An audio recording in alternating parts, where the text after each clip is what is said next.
Ano yung dapat gawin kung sakaling hindi na ma-access yung online account natin sa NBI? By the way, kung first time mo sa channel na to and gusto mo pa ng mga online tutorial videos katulad nito, please click the subscribe button. Nandito tayo sa website na NBI, that's clearance.nbi.gov.ph. Mag-try ako mag-login dito. Click ko yung sign in. At may nakikita akong error na invalid email or password. Kapag ganyan, mag-forgot password na lang tayo at ilagay dito ang email address natin sa NBI. Ito yung ginawa nating account nung nag-register pa lang tayo for the first time.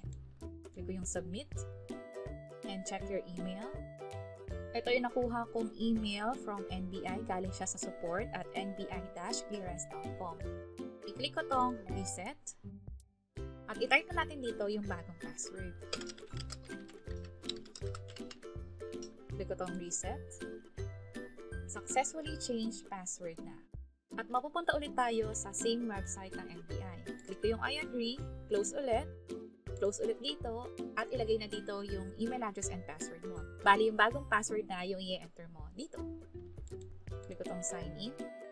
At ito na yung account natin sa NBI. From here, pwede na mag-apply for clearance. So, napakadaling i-access ulit yung account natin sa NBI. Pwede natin gamitin yung dati na nating online account para sa mga renewal at sa mga susunod pang renewal.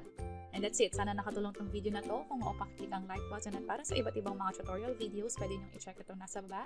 Sana makatulong and see you sa mga next videos. Bye-bye!